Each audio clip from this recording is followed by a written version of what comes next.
What is up, Internet world, and welcome to Accelerate. I'm Mike, he's Ian, and today we're bringing the all-new Mazda CX-70.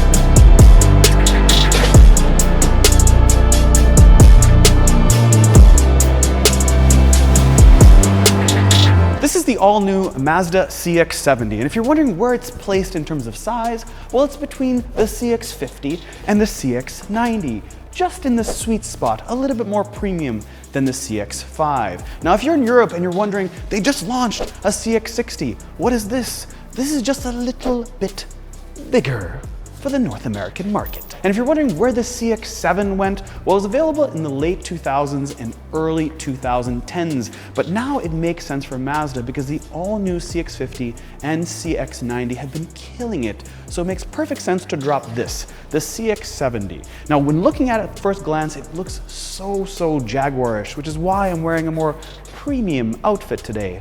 Let me know in the comments below what you think about the swag.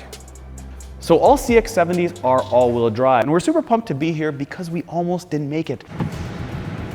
So we woke up this morning thinking we're gonna get on our flight from our hometown to Toronto and then Toronto to New York to go look at the all-new CX-70, but our first flight got canceled, so we are driving to Toronto in this snowstorm, battling it up. Oh, we're supposed to be driving a Mazda. Now, Mazda's not releasing powertrain horsepower or torque just yet, but because this is the same powertrain as the CX-90, I can tell you that the lower end version will make 280 horsepower and 332 pound-feet of torque, and if you get the high output version with premium fuel, you'll get 340 horsepower and 369 pound-feet of torque. And if we walk over here to this white one, this is a plug-in hybrid. This will use a 2.5 liter with a 17.8 kilowatt battery on board, and this will make 323 horsepower and 369 pound-feet of torque. Now, both of these engines are mated to an 8-speed transmission, and of course, like I mentioned, all-wheel drive. To the front of the all-new CX-70, and let's focus on these headlights that look pretty similar to the CX-90. Now, if you take a look at the satin chrome grille, look at that. Nice and soft, but what's more interesting is how they cut it out and put spacing for these indicators. Now, as far as the grille goes, nice big black honeycomb all the way through it. It gives that aggressive stance, including this overarching hood. But this is new though, check this out. And it's functional to give you an air curtain around the wheels. You also get a 360 camera with Parktronic in the front on all 4 corners. And over here, I see no noticeable differences between the gas version and the plug-in hybrid on the front. It looks exactly the same. But I will say in black, it just looks so much cooler. To the side is where you see the Jaguar silhouette shine. Take a look at this. Isn't this beautiful? I love the way it looks with its short overhangs and its 21-inch wheels. And you can get 2 choices of 21s, these guys, and if you go over here to the plug-in hybrid, you get these guys. These ones are obviously polished, those guys are not. Now back to this guy, because I just love it in black. You have this Inline 6 badge, and on that guy you have PHEV. All black everything, including these roof rails, the sides right here, and everything is color matched to black. Now, we haven't done this in a long time, but the inner fender liners here are plastic. They are not carpeted, which is kind of interesting for that premium experience. However, the inner fender liners on the back are carpeted, and that's probably because the noise carries further in the back than it does the front. Now, moving down from there, you will see everything is flush and clean. Moving up to this design right here, it has a silhouette to make it more hatchbacky or more sportbacky with the way this spoiler is designed. And if you're wondering if it'll take premium gas or regular gas, it says right here, premium gas only. Kidding recommended. Now, as we move around to the back, you will see on the side here, everything connects to these rear taillights. The way this flares down, the bumper pulls upward, it all connects right here at this taillight. But if you start at the top here, you have a third brake light. You have a rounded rear glass with, of course, a wiper. Then you have the Mazda badge, and then the CX-70 here, all-wheel drive, and then eSkyActiv G. Okay, so let's move to the white one because you can actually see things more evident in white than you can in black, especially these taillights. Look how they come right tight in the middle. Very BMW old generation X5 right here. Now I know you can really see the Jaguar on the black, but on the white it's a little bit less Jaguar-y and more old school BMW, just a lot more rounded, really premium looking. Now the badging is slightly different. Of course, it's a CX-70, it is all-wheel drive, which kind of makes no sense to put all-wheel drive considering all CX-70s are all-wheel drive. However, this is a PHEV, which makes sense because you have PHEV right there. So if you're wondering what the Mazda CX-70 tows, it tows 5,000 pounds. Let me show you how much space you have in the trunk and what the trunk lid does when you open it. Open sesame.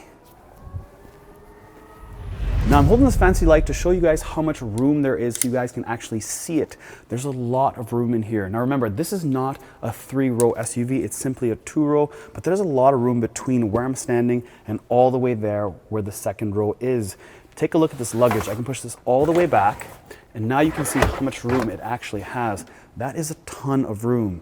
So if you have your typical standardized suitcases that goes on a carry-on, you can fit 2 of them back to back. That's how you measure it. Very, very spacious. Now let's lift this panel up and see what we have underneath. Well, you have all your tire tool kit stuff there. If I lift this up, do we have a spare tire underneath? The answer is yes, we do. That is a full-size spare with a Bose subwoofer built into it. And then buttons on the back. Well, on the back you have fold-down seats. I hit that button, it folds down. I hit it again, the other guy folds down. Now on the other side, I do have a cigarette lighter or a 12 volt, and it does 120 watts worth of power. Now, if you're wondering if these seats come back up when I push the button, the answer is no. They simply just fold down by hitting that button. Front seat of the CX-70. Ooh, fancy. Look at these red seats. Now it's available in red and black. These are perforated, and this is inspired by the 100th anniversary of the MX-5. Ooh, nice. I love this black stripe right down the middle. Soft Napa leather, but firm enough to make you feel comfortable over the long drive. Blacked out headliner, love it. And check out these like contrasting gray inlays. Nice and premium. Everything in here feels really tight, like the way this dash is formed, it flares out to me. Take a look at these vents on either side. It's very flared out to give it one continuous look. And what I do appreciate is not this soft stuff they have in the CX-50. That thing, I just hate this part. Everything about the CX-50 I love, but this inlay that's nice and soft, it just feels very like, dated, but it's not the case here. Anyways, door panel time. Of course, these are all automatic windows on all 4 corners.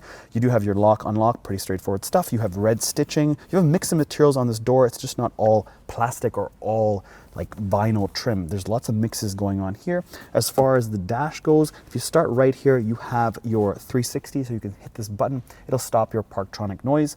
Then you have your TCS off, which is basically your stability program. Then you have iStop off, which is basically stop and start when you come to a traffic light.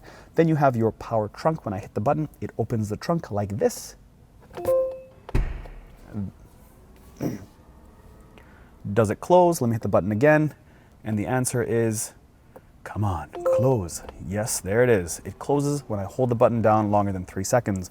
Then I got 2 memory seats. Moving up, I do have a heads-up display. I do have 3 gauges, and I have a 12.3-inch display right here. That is not touchscreen unless you have Apple CarPlay activated. Then you can use it as touch, which I find really weird. Like, can't they make it touch the whole time? Doesn't make no sense to me.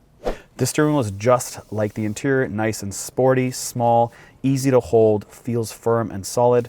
I do have on the left-hand side here my volume controls, skipping tracks, then picking up and dropping the phone call. On the right-hand side, I have all my cruise control buttons and keeping in your lane.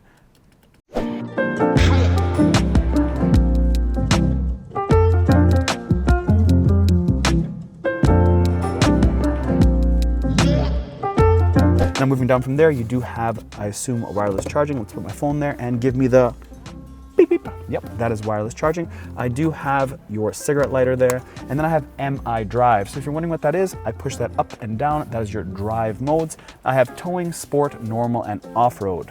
From there, I do of course have your shifter, park, reverse, neutral, drive. And if you're wondering if it does have paddle shifters on the steering wheel, the answer is yes, right here, up and down. 2 cup holders that are vertically set up, not horizontally this way when looking at it. Then I have hill descent, and of course I hit this button and I get my 360 camera as indicated on this 12.3 inch screen. And here's where you can see this contrast inlay. I'm glad it's not piano black. You can see slightly different color from here versus the ones on the door. Here you can see it's a lot more gray, here it's a lot more silver. Now all this is to control the 12.3 inch screen because again it is not touchscreen, but I appreciate that they have a volume right there, easy for me to grab as well as the passenger. And if you're wondering where the USB and USB-Cs are, well this is a new vehicle. It does not have a USB. Of course it has USB-Cs and they are hiding right there. There are 2 of them in this glove box, or center console as they call it. Now some people might not notice this, but take a look at this. It has soft padding along the side. It does it on this side as well, so when I have to rest my knee against it, it is soft padding, not hard plastic. I've heard a lot of complaints over the years about vehicles not caring about this section right there. The ones that feel the pain will always think about it. The ones that haven't felt it yet will eventually do so. Now jumping in the plug-in hybrid, this obviously doesn't have a red interior, but it does have a unique feature. 2 of them actually. One is this nice big digital display, which that guy did not have. And it has a button here for gas. When I hit it, it pops the gas tank because this has a way to put gas in as well as a way to plug it in. Now with the seats folded down in the back, this is how it looks like. This is how flat it gets. But it's mainly because the comfort in these back seats and even the front are very thick. Look at the thickness of these seats. Now when I put this back, look where it stops, right here, pretty much 90 degrees, and that is because if you want to put luggage in the back, this is how it sits at its tightest position. There's a handle here, and of course I have different increments, but I will put it all the way back, and that's how much it inclines, or depending on how you look at it, declines. Now let's close this door here. Nice and solid, I love that. I also love the fact that this door has 2 places to put large bottles, not just 1. As far as my seating position goes, here it is. Do I have a way to slide this forward? I absolutely do, and look how far forward I can do, more than I can get to. That is pretty crazy. Very long seat rails in the back of this Mazda CX-70. Again, panoramic sunroof, pretty straightforward stuff. I have 2 large vents here, USB-C, and a large area for my HVAC controls to see. I have 3 increments of heated seats on this side and 3 increments of heated seats on this side. What about an armrest? Let's pull this down and see what we have. 2 cup holders. Ooh, very soft actually, look. Very soft and squishy. Right here, not just here. Most vehicles have this on this side for storage, but this one has it behind the driver's seat as well. Long door panel. Again, I really like this trim, and it does have these guys to block out the humans you don't want to see. Anything else in the back here? Well, visibility, pretty decent. That's all there is to know in the back of the CX-70. Now I want to show you guys the plug-in hybrid. It's exactly the same as the all-gas version. You have the same bump stop right there, same HVAC controls. Obviously this is not red, but you do have a line right in the center, just like the red one. Everything's exactly the same as that guy. That's it. Nothing new in here. So we want to give a big shout out to Mazda Canada for bringing us here to New York City to take a look at the all-new CX-70. Hopefully in the future we'll get our hands on one so we can drive it for a week's period and give you guys our full review on it. So we'll drive it, we'll feel it, we'll touch it, we'll do everything we normally do in the studio that we didn't have the time to do here in New York City. But that's not it. We want to tell you guys that we hit 50 million views with 333 videos, and we want to thank you for that. Without you guys' support, we would not be here today. So a big clap, clap, clap for yourself, and please, please, please tell Ian I love him. What?